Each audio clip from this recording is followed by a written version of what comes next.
अरे सीरियल में तो ऐसे मग्न है जैसे आज रात का खाना पड़ोसी आकर बनाएंगे। मुझे पता ही नहीं था आपने अपने बेटे की शादी पड़ोस में भी की हुई है। हैं? मतलब?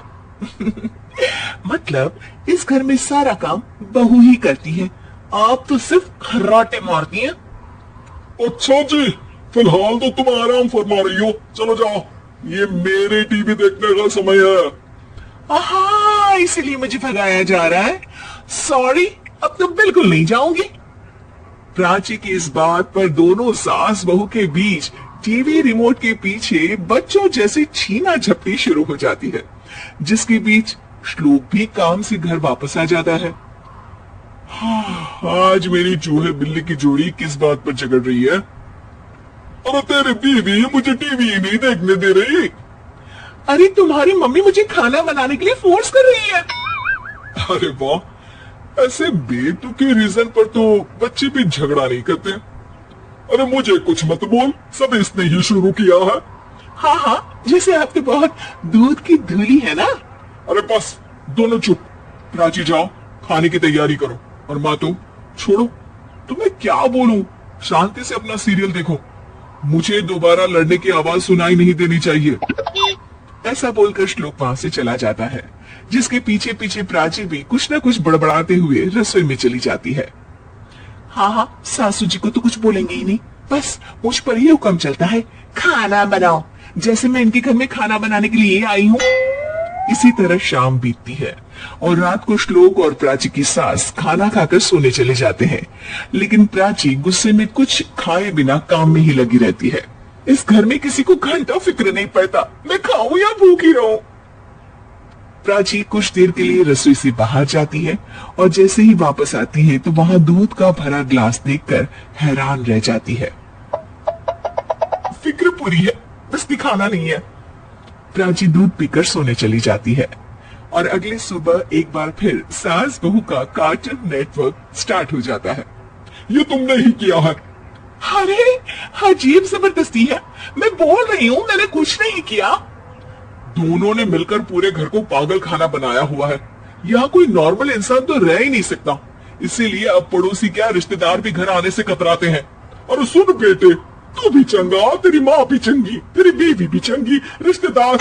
हाँ जी, आपको नहीं पता क्या, गंगाधर ही शक्तिमान है, रिश्तेदार ही। हाँ हाँ, बस समझ गया। कभी जानवरों जैसे लड़ेंगी तो कभी जुगलबंदी करेंगी। भाई मैं आप दोनों के बीच में नहीं फंसना चाहता। सास बहू की इस मनमौजी जोड़ी से परेशान होकर श्लोक अपना सिर खुजलाता जाता है। चलो अब मैं भी कीर्तन में जा रही हूँ। इस पर जैसे ही सास कमरे में अपना पर्स लेने जाती है तो वहां नाश्ते की प्लेट रखी देख मुस्कुराने लगती है और नाश्ता करके घर से बाहर निकलते हुए कुछ पैसे टेबल पर रख जाती है, जिसकी कुछ देर बाद सिलेंडर वाला घर आता है। ओ मोरी मैया, मैं सिलेंडर के बारे में तो बिल्कुल भूल ही गई थी। घर खर्च के सारे पैसे भी मम्मी के पास है और श्लोक से बोला तो उल्टा 4 बात सुनाएंगे।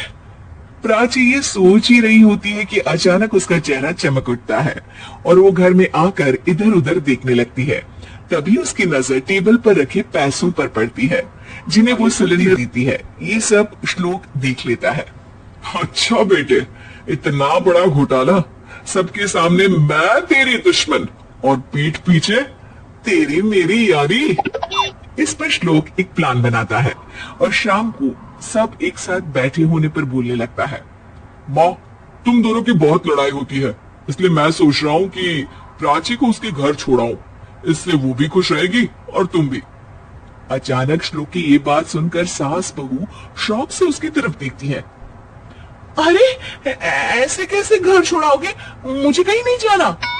अरे तुमने बोला नहीं पर मैंने सुन लिया, तुम्हें मम्मी के साथ रहना अच्छा नहीं लगता, मुझे पता है। अरे वो हरे, जब बहू खुद कुछ काम बोले तो वो तुझे सुनता नहीं, और अब जो इसने बोला ही नहीं वो तो समझ गया। जब उसे नहीं जाना तो फिर जबरदस्ती क्यों कर रहा है? अच्छा, फिर आपको मौसी के घर छोड़ाता हूँ। बस अब आप दोनों एक घर में एक छत के नीचे नहीं रह सकती। मैं इस टॉम एंड जेरी की जोड़ी को और नहीं झेल सकता। है? ऐसे कैसे नहीं रह सकती? तुम्हें इतनी दिक्कत है तो तुम्हारा बोरिया बिस्तर पैक कर देती हूँ, मम्मी जी कहीं नहीं जाएंगी। बिल्कुल यही सुनना था मुझे। अगर दोनों में इतना ही प्यार है फिर हर वक्त ये लड़ाई का नाटक क्यों करती हो? देखा मैंने कैसे माँ किचन में दूध रखती है और तुम उनके लिए कमरे में नाश्ता रखती हो, और कैसे वो पहले ही तुम्हारी दिक्कत समझकर घर में पैसे रखकर बाहर जाती है। अरे भाई इतना ड्रामा तो डेली सोप में भी नहीं होता जितना तुम दोनों ने इस घर में फैलाया हुआ है।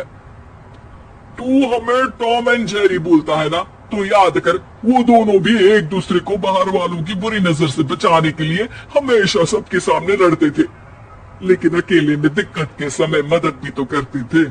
बस हमारा रिश्ता भी कुछ ऐसा ही है। और वैसे भी अगर सास बहू में तू मैं नहीं होती तो दुनिया वालों को कहानियां कैसे मिलेंगी?